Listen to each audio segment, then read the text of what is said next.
السلام علیکم ناظرین، ایک اور خوبصورت سبق آموز سٹوری کے ساتھ پیش خدمت ہے۔ بات دل کو لگے تو چینل کو لائک کرنا، شیئر کرنا اور سبسکرائب کرنا نہ بھولیے گا۔ ماں باپ کی ناقدری کرنے والے ذرا اس حدیث کے واقعہ کو حرف بحرف پڑھیں اور اپنی دنیا اور آخرت درست کر لیجئے۔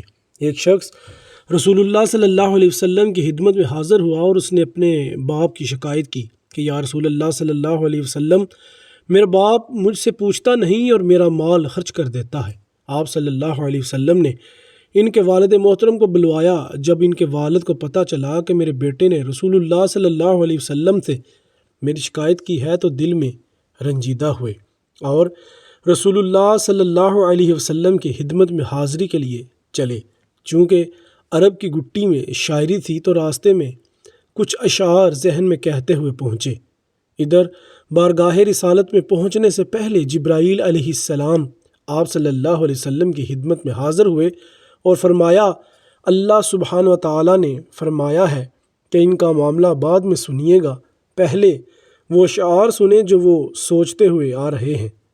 جب وہ حاضر ہوئے تو آپ صلی اللہ علیہ وسلم نے فرمایا کہ آپ کا مسئلہ بعد میں سنا جائے گا، پہلے وہ اشعار سنائیے جو آپ سوچتے ہوئے آئے ہیں۔ وہ مخلص صحابی تھے۔ یہ سن کر وہ رونے لگے کہ جو اشعار ابھی میری زبان سے ادا بھی نہیں ہوئے، میرے اپنے کانوں نے بھی نہیں سنے، آپ کے رب نے وہ سن بھی لیے اور آپ صلی اللہ علیہ وسلم کو بتا بھی دیا۔ آپ صلی اللہ علیہ وسلم نے فرمایا کہ وہ کیا اشعار تھے، ہمیں سنائیں۔ ان صحابی نے اشعار پڑھنا شروع کیے۔ آپ کو ان کا آسان ترجمہ بتانے کی کوشش کرتے ہیں، کیونکہ جو اشعار تھے اور جس اعلیٰ پائے کے تھے اور جو جذبات کی کیفیت تھی، ان کی صحیح ترجمانی اردو میں مشکل ہے۔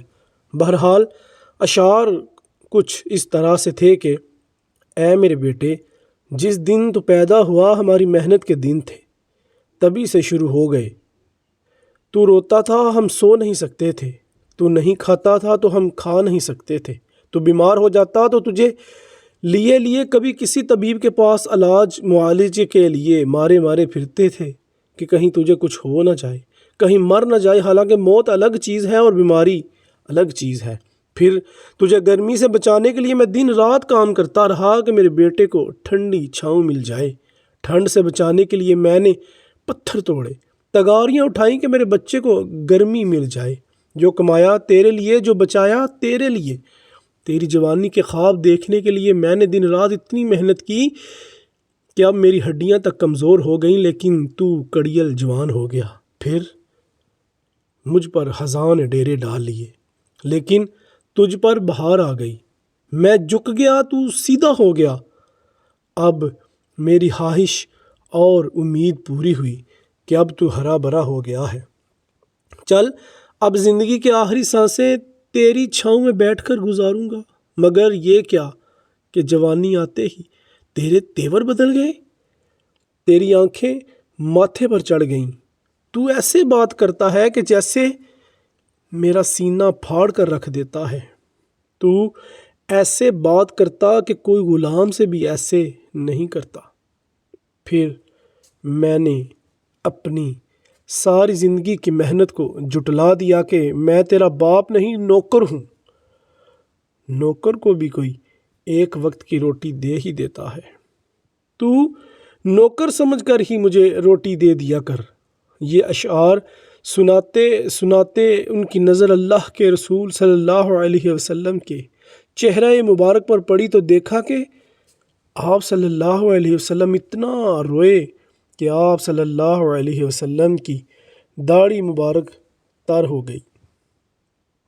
آپ صلی اللہ علیہ وسلم جلال میں اپنی جگہ سے اٹھے اور بیٹے کا گریبان پکڑ کر فرمایا کہ انتا و مالک لابیک، تو اور تیرا سب کچھ تیرے باپ کا ہے، تو اور تیرا سب کچھ تیرے باپ کا ہے، تو اور تیرا سب کچھ تیرے باپ کا ہے۔